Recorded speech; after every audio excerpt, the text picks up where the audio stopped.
Bonjour à tous et bienvenue sur notre plateau des Dessous de l'Histoire, notre émission consacrée au centenaire de la Première Guerre mondiale. Aujourd'hui, nous allons traiter d'un patrimoine un peu particulier puisqu'il s'agit des cimetières militaires. J'ai le plaisir d'accueillir Frédéric de Seine. Bonjour Frédéric de Seine. Bonjour. Pouvez-vous nous expliquer en quoi consiste votre fonction de guide des champs de bataille de la Première Guerre mondiale ? Alors, mon activité consiste à emmener les gens sur les anciens champs de bataille de la Grande Guerre, en visitant les cimetières, les monuments et aussi les musées qui entourent ces champs de bataille. Voilà. Eh bien, je vous invite tout de suite à regarder le reportage réalisé sur les cimetières militaires autour de Saint-Quentin.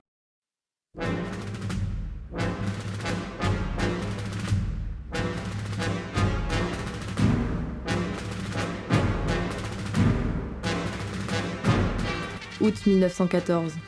L'Europe entière prend feu.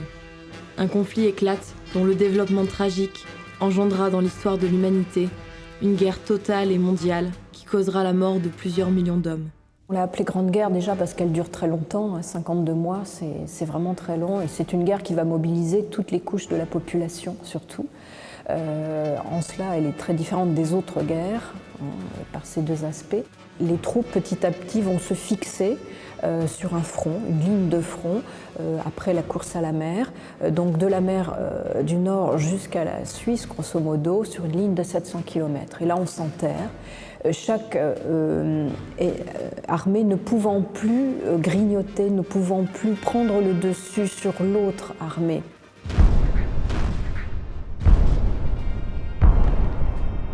C'est alors un déluge de bombardements de part et d'autre. On retrouve encore aujourd'hui 80 tonnes de bombes tous les ans sur les anciens champs de bataille. C'est une guerre industrielle. Le seul état-major français réclame 100 000 obus par jour, mobilisant de nouvelles industries pour leur fabrication. Il faut tenir les lignes coûte que coûte, et même essayer d'avancer. Souvent, ce sont des attaques vaines et complètement coûteuses. Les morts restent souvent sur le no man's land, restent fixés sur les fameux fils de fer barbelés, qu'on appelle souvent les séchoirs, parce qu'on ne peut pas aller ramasser les cadavres et ils sont là à pourrir sur place. Pour ce qui concerne les cimetières, les lieux de sépulture des soldats, il faut rappeler bien sûr cette dimension internationale ici sur le front occidental, les Britanniques, les Français, les Allemands, donc plusieurs nations représentées, et sur le fait que les différents États ont voulu, pour les Britanniques en tout cas, que les soldats soient enterrés là où ils étaient morts. Et on les retrouve dans des tout petits cimetières, parfois il y a 12 tombes, 20, 30 tombes, parce que c'est une volonté des Britanniques. Aucun Britannique n'a été rapatrié en Grande-Bretagne. Quel que soit le grade, ils sont tous là sur nos terres. Il y en a 410 cimetières dans la Somme. Les soldats ont pu être enterrés et regroupés même après la guerre dans des cimetières qui ont été réorganisés, fondus, réaménagés.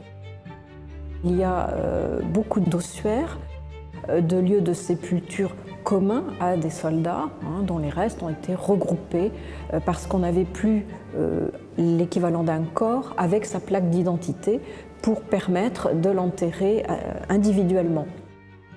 La Grande Guerre se distingue des guerres précédentes par le nombre de disparus. Et nous possédons à l'historial des lettres de famille, la sœur, la femme, la mère, qui essayent coûte que coûte de savoir par les témoignages des camarades où a pu mourir et être enterré, même provisoirement, le soldat. De nos jours, on nous pose des questions, est-ce que vous ne sauriez pas où est enterré tel soldat ?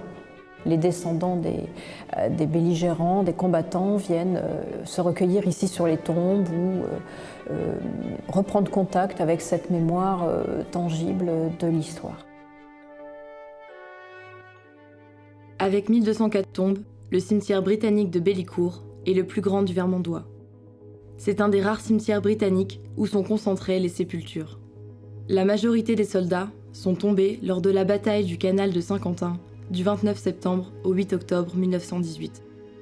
Ce cimetière avait à l'origine 73 corps, mais les bombardements qui ont touché ce lieu n'ont pas permis de retrouver tous les corps enterrés auparavant, ce qui donne lieu à ces regroupements de sépultures. Après la guerre, y ont été enterrés de nombreux soldats et y ont été transférés 247 soldats provenant de 8 cimetières alentours.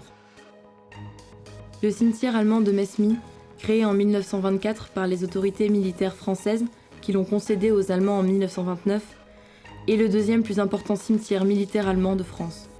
Il a été édifié par la France en 1924 en regroupant les corps provenant de plus de 124 lieux différents, situés jusqu'à 30 km alentour. Ce cimetière se distingue par une chapelle commémorative contenant un sarcophage de bronze surmonté d'une mosaïque de 340 000 pièces. Ces grandes dalles de pierre, situées au bord de l'allée principale, portent les noms et les écussons des villes du bassin de la Roure qui ont parrainé l'édification de cette nécropole. Aujourd'hui, cette nécropole contient 30 478 corps. 15 478 sont inhumés sous des croix gravées du nom de 4 combattants sur les deux faces. 54 n'ont pu être identifiés. 15 000 autres corps sont répartis dans 2 ossuaires, dont seuls 956 ont pu être identifiés. Nombreux sont ceux décédés lors des 3 batailles de la Somme de juin à novembre 1916, au printemps et à l'été 1918. À Bonny, le cimetière américain de la Somme doit son nom à la région où ont eu lieu des combats auxquels les Américains ont participé du 28 mai au 24 octobre 1918. Dans ce lieu reposent 1843 soldats, auxquels s'ajoutent 333 disparus. Ce cimetière est administré par l'American Battle Monuments Commission, où l'on peut assister tous les jours à 16h40 à la cérémonie de descente et de pliage du drapeau américain. L'armée américaine qui avait ce rôle, juste après la guerre, de répertorier donc tous les soldats qu'elle avait perdus. Il y a eu quelque chose qui a été proposé aux familles, donc aux mères et aux veuves. On leur a proposé de venir visiter le cimetière et donc de choisir s'ils laissaient le corps ici avec un entretien à perpétuité ou s'ils désiraient qu'on rende le corps à la famille. Et donc 60% ont préféré rapatrier le corps aux États-Unis. Le cimetière est géré donc par un surintendant qui est un personnel américain présent en permanence.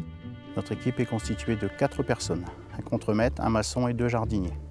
Donc ils œuvrent tous les jours dans ce cimetière, que ce soit au lavage des croix et sinon tout ce qui est entretien, tonte de gazon, taille des rosiers, des buis et tout ça.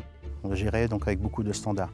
Ça va, on va dire, de pair avec l'entretien des arbres qui est fait aussi de la même manière. Dans chaque cimetière américain, vous pourrez retrouver les mêmes essences d'arbres et la même taille.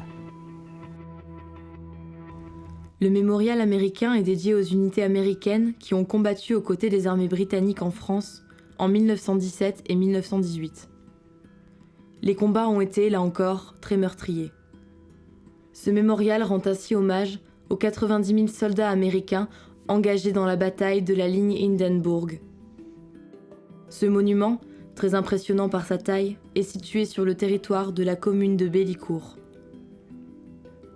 Comme les cimetières de la région, il fait partie de notre patrimoine. Ils sont aujourd'hui devenus de hauts lieux de mémoire pour nous rappeler les combats qui ont eu lieu sur ces terres. Dans le reportage, on voit le superintendant de Bonny. Mais comment est-ce que cela se déroule pour la gestion des autres cimetières? Alors, côté français, la gestion des tombes de guerre s'effectue par une association qu'on appelle le Souvenir français, tout simplement, qui est une association de loi 1901, qui est financée par l'État français, mais aussi par des dons. Côté allemand, c'est un peu la même chose. C'est une association qui s'appelle la Volksbund, qui elle aussi reçoit des subventions de l'État allemand et aussi de beaucoup de dons.